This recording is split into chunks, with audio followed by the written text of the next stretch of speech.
Focus, le rendez-vous hebdomadaire de Rudy Sall de l'actualité du moment sur RCN. Il peut y avoir parfois une différence entre ce qui relève de la justice et ce qui a trait à la morale et à la décence.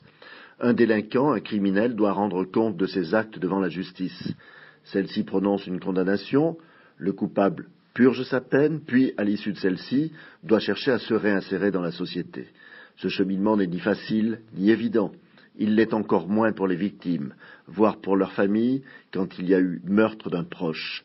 Le travail de deuil est douloureux, la souffrance est le plus souvent définitive et marque à jamais des femmes, des hommes et des enfants inconsolables. C'est pourquoi l'affaire Cantat interpelle les consciences. Ce chanteur a assassiné sa compagne, Marie Trintignant, à la suite d'une altercation d'une violence inouïe. Cette affaire a ému toute la France. Il fut arrêté, condamné, emprisonné pour répondre de ses actes criminels.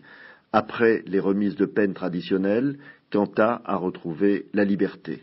On est là dans une procédure légale.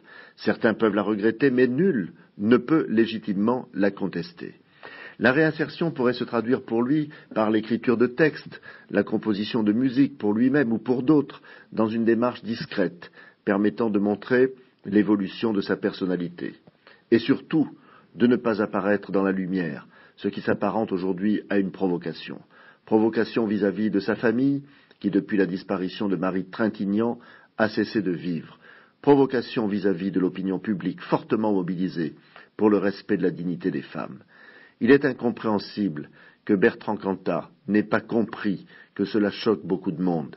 Il s'agit d'une question de décence qui a plus à voir avec la morale qu'avec le droit. M. Cantat devrait en tirer les conséquences et ne pas attiser les haines, ne pas raviver les souffrances, ne pas faire comme si cet homicide et sa condamnation n'avaient été qu'une parenthèse dans sa vie qui se serait aujourd'hui refermée.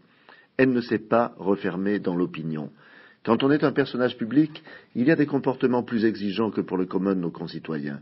Imaginez un élu, un politique, qui commettrait un crime. Pensez-vous qu'il pourrait reprendre le fil de sa vie antérieure après avoir purgé sa peine? Certainement pas.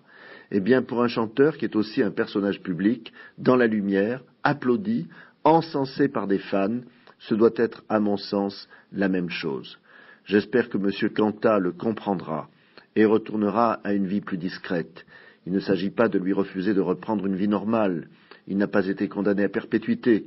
Il s'agit de lui demander de respecter la souffrance de ceux qui pleurent Marie Trintignant et pour qui la peine ne prendra jamais fin. Focus, le rendez-vous hebdomadaire de Rudy Sall de l'actualité du moment sur RCN.